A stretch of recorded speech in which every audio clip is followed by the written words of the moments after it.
Le néo-évangélisme, un mouvement pernicieux, par Emmanuel Bozzi. Définition et historique du mouvement néo-évangélique. Le néo-évangélisme est un mouvement organisé parmi les églises évangéliques dont le but est de gommer leur esprit séparatiste afin de les rapprocher du monde et des églises moins strictes dans leur interprétation de la Bible.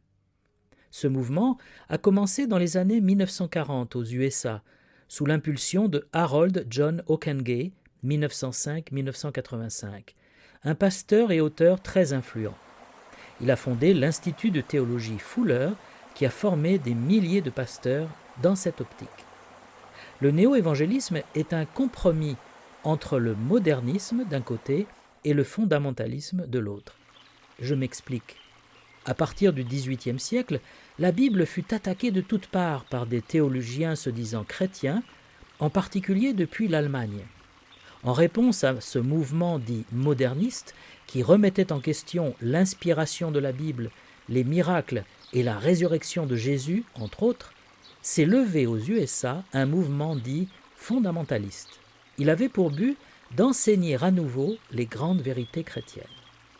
Ces 5 points fondamentaux étaient la naissance virginale de Jésus, sa mort expiatoire, sa résurrection, l'inspiration et l'inhérence de la Bible, la réalité des miracles décrits dans la Bible.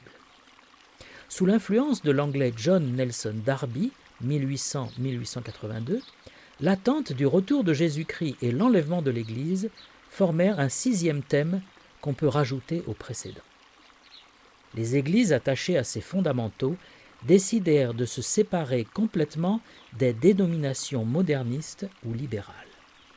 Le néo-évangélisme, inventé par Ockenga, avait, lui, plusieurs objectifs. Premièrement, dialoguer avec toutes les dénominations, fini la séparation des églises. Deuxièmement, se conformer plus au monde pour l'attirer à Christ, fini la séparation d'avec le monde. Troisièmement, redéfinir la théologie selon les besoins du moment, fini les convictions trop affirmées. Quatrièmement, être reconnu intellectuellement, fini le mépris des élites pour les chrétiens convaincus. Et cinquièmement, faire masse pour évangéliser, fini l'évangélisation effectuée par une seule église. Comme l'a déclaré clairement Ockenga dans son discours inaugural de 1948, en définissant le mouvement néo-évangélique, le néo-évangélisme diffère du modernisme en ce qu'il accepte le surnaturel et qu'il insiste pour garder les doctrines fondamentales de la Bible. Mais le néo-évangélisme diffère du fondamentalisme en rejetant son séparatisme et en s'engageant avec détermination dans le dialogue théologique de notre époque. Le néo-évangélisme apporte un soutien nouveau à l'application sociale, politique et économique de l'Évangile. Les néo-évangéliques insistent sur la redéfinition de la théologie chrétienne selon le besoin du moment. Fin de citation. Depuis lors, ce mouvement a gagné les églises du monde entier. Est-ce pour le bien ? Un examen biblique des objectifs du néo-évangélisme. Premièrement, dialoguer avec toutes les dénominations, fini la séparation des églises. La parole de Dieu nous paraît claire au sujet de la séparation avec l'erreur. Ne vous mettez pas avec les infidèles sous un joug étranger, car quel rapport y a-t-il entre la justice et l'iniquité ? Ou qu'y a-t-il de commun entre la lumière et les ténèbres ? 2 Corinthiens 6,14. À plusieurs reprises dans ses lettres pastorales, l'apôtre Paul demande aux fidèles de s'éloigner de ceux qui n'enseignent pas la saine doctrine. Si quelqu'un enseigne de fausses doctrines et ne s'attache pas aux saines paroles de notre Seigneur Jésus-Christ et à la doctrine qui est selon la piété, il est enflé d'orgueil, il ne sait rien. Sépare-toi de ces gens-là. 1 Timothée 6, versets 3 à 5, version Osterwald. Nulle part dans la Bible on ne trouve d'œcuménisme béni par Dieu. Moïse n'a pas fait d'alliance avec Pharaon. Josué n'a pas fait alliance avec les Cananéens. Jésus n'a pas collaboré avec les pharisiens. Paul n'a pas cherché un compromis avec les faux docteurs. En tant qu'Église, nous ne devons pas entrer dans un dialogue avec ceux qui rejettent les doctrines fondamentales de la Bible. Ève a dialogué avec le serpent et cela s'est mal terminé. Un débat, une confrontation d'idées peut-être, mais aucun compromis ne peut être fait sur les vérités essentielles de la parole de Dieu. Deuxièmement, se conformer plus au monde pour l'attirer à Christ finit la séparation avec le monde. Cette idée de séduire le pécheur afin qu'il vienne à l'Église est très dangereuse. Popularisée à notre époque par Rick Warren et son livre « Une Église motivée par l'essentiel », le marketing religieux bat son plein dans le monde entier. Il faut que les individus en dehors de nos églises se sentent bien parmi nous, grâce à une ambiance, une tenue vestimentaire, une musique et un discours qui ressemblent à ceux du monde. Pas question de parler de jugement, de péché, de repentance, de sacrifice, etc. Encore une fois, la Bible est claire. Nous prêchons Christ crucifié, scandale pour les Juifs et folie pour les païens, mais puissance de Dieu et sagesse de Dieu pour ceux qui sont appelés tant juifs que grecs. 1 Corinthiens 1, versets 23-24. On peut attirer les gens par des techniques, mais seule la puissance de Dieu qui se manifeste à travers l'évangile de la croix peut véritablement sauver une âme. Nous ne devons pas chercher à plaire aux hommes, mais à Dieu.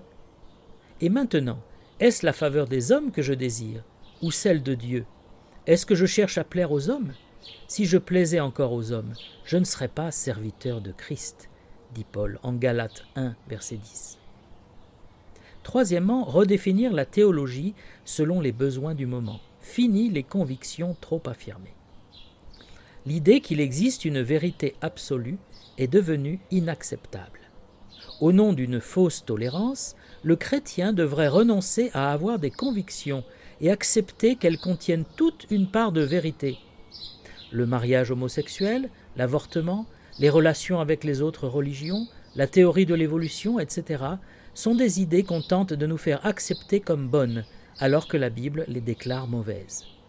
Ces compromis peuvent aller très loin, comme le montre une interview télévisée de Billy Graham, animée par Robert Schuller dans son émission Hour of Power le 31 mai 1997. « Ce que Dieu fait aujourd'hui, dit Billy Graham, il appelle les gens hors du monde pour son nom, qu'ils viennent d'un milieu musulman, bouddhiste, chrétien ou qu'ils soient non-croyants, ils sont membres du corps de Christ parce qu'ils ont été appelés par Dieu. Ils ne connaissent peut-être pas même le nom de Jésus, mais ils savent dans leur cœur qu'ils ont besoin de quelque chose qu'ils n'ont pas, et ils se tournent vers la seule lumière qu'ils ont. Je pense qu'ils sont sauvés et qu'ils seront avec nous dans le ciel. » Selon nous, la parole de Dieu est pourtant claire. Jésus lui dit « Je suis le chemin, la vérité et la vie. Nul ne vient au Père que par moi. » Jean 14, 6. Les enseignements inspirés contenus dans la Bible nous ont été transmis une fois pour toutes, écrit l'apôtre Jude au verset 3 de son épître. Ils n'ont pas à être redéfinis selon les besoins du moment. Un grand nombre de choses changent et évoluent avec le temps. Nous avons l'électricité, nos églises utilisent des instruments de musique modernes, nous avons des véhicules à moteur, etc. Mais, en ce qui concerne les vérités bibliques de l'Évangile et du Nouveau Testament, elles sont établies une fois pour toutes. Et Dieu nous met en garde contre le fait de retrancher ou d'ajouter quoi que ce soit à sa parole. Le Saint-Esprit nous avait mis en garde dès le commencement. Prêche la parole, insiste en toute occasion, favorable ou non, reprend, censure, exhorte avec toute douceur et en instruisant. Car il viendra un temps où les hommes ne supporteront pas la saine doctrine. Mais, ayant la démangeaison d'entendre des choses agréables, ils se donneront une foule de docteurs selon leurs propres désirs, détourneront l'oreille de la vérité et se tourneront vers les fables. 2 Timothée 4, versets 2 à 4. Quatrièmement, être reconnu intellectuellement finit le mépris des élites pour les chrétiens convaincus. L'intellectualisme, l'utilisation de la philosophie, de la psychanalyse, la recherche d'une reconnaissance du monde sont des pièges pour les chrétiens. Paul, un pharisien exemplaire, formé par le célèbre rabbin Gamaliel et instruit dans la culture gréco-romaine, a mis tout cela de côté pour prêcher l'Évangile. Il écrit « Pour moi, frères, lorsque je suis allé chez vous, ce n'est pas avec une supériorité de langage ou de sagesse que je suis allé vous annoncer le témoignage de Dieu, car je n'ai pas eu la pensée de savoir parmi vous autre chose que Jésus-Christ et Jésus-Christ crucifié. Moi-même, j'étais auprès de vous dans un état de faiblesse, de crainte et de grand tremblement, et ma parole et ma prédication ne reposaient pas sur les discours persuasifs de la sagesse, mais sur une démonstration d'esprit et de puissance. 1 Corinthiens 2, versets 1 à 4. Écoutez comment notre Seigneur Jésus parlait, avec simplicité, mais avec une profondeur inégalée.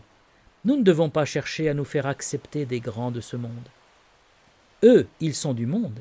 C'est pourquoi ils parlent d'après le monde, et le monde les écoute. Nous, nous sommes de Dieu. Celui qui connaît Dieu nous écoute. Celui qui n'est pas de Dieu ne nous écoute pas. C'est par là que nous connaissons l'esprit de la vérité et l'esprit de l'erreur.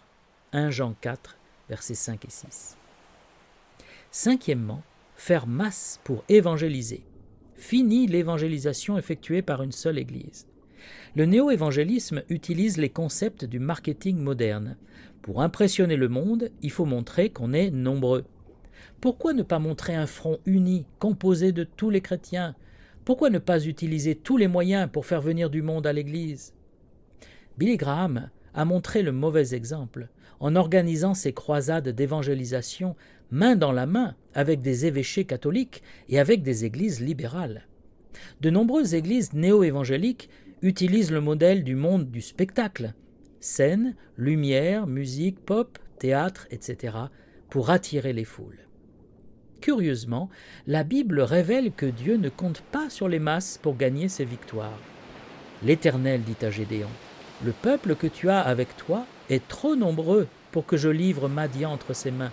Il pourrait en tirer gloire contre moi et dire, « C'est ma main qui m'a délivré. » Juge 7, verset 2. Jonathan, fils de Saül, a dit à celui qui l'accompagnait, « Rien n'empêche l'Éternel de sauver au moyen d'un petit nombre comme d'un grand nombre. » 1 Samuel 14, verset 6. Et le Seigneur déclara à Zorobabel, « Ce n'est ni par la puissance, ni par la force, mais c'est par mon esprit, dit l'Éternel des armées. » Zacharie 4, verset 6. Dieu se plaît à confondre les choses fortes du monde par des choses faibles, rendues puissantes par sa main. Considérez, frères, que parmi vous qui avez été appelés, il n'y a ni beaucoup de sages selon la chair, ni beaucoup de puissants, ni beaucoup de nobles. Mais Dieu a choisi les choses folles du monde pour confondre les sages. Dieu a choisi les choses faibles du monde pour confondre les fortes, afin que personne ne se glorifie devant lui. 1 Corinthiens 1, versets 26 à 29. Conclusion. Au début, les néo-évangéliques avaient la même doctrine que les fondamentalistes. Cependant, leur mouvement portait en lui-même le poison qui allait le corrompre, la redéfinition de la théologie selon les besoins du moment. Cela s'appelle le pragmatisme. En d'autres termes, la fin justifie les moyens. Dieu n'est pas pour le pragmatisme, mais pour la vérité et la droiture. Tous les moyens ne sont pas bons. Dieu a sa façon d'agir, qui paraît folle ou scandaleuse aux hommes, mais qui est puissante pour le salut. Un proverbe biblique dit « Quelqu'un mettra-t-il du feu dans son sein sans que ses vêtements s'enflamment? Quelqu'un marchera-t-il sur des charbons ardents sans que ses pieds soient brûlés ?» Proverbe 6, 27, 28. Il n'est pas possible de se conformer au monde et de coopérer avec des personnes qui rejettent l'autorité de la Bible sans finir soi-même par se compromettre et abandonner ses convictions. L'évangile social et politiquement correct que le néo-évangélisme prône n'est plus l'évangile de Jésus-Christ. Il ne parle plus de repentance et d'expiation, mais il veut simplement améliorer le monde.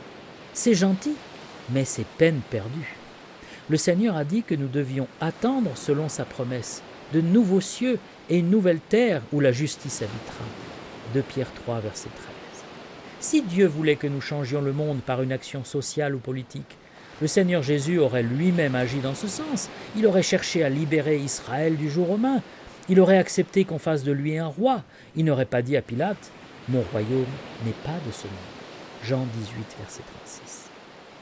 La meilleure illustration biblique qui disqualifie le néo-évangélisme vient du premier livre des rois, au chapitre 22, lorsque l'apostat Akab, roi d'Israël, invite Josaphat, le fidèle roi de Juda, à se joindre à lui pour faire la guerre aux infidèles syriens. Josaphat accepte sans consulter le Seigneur.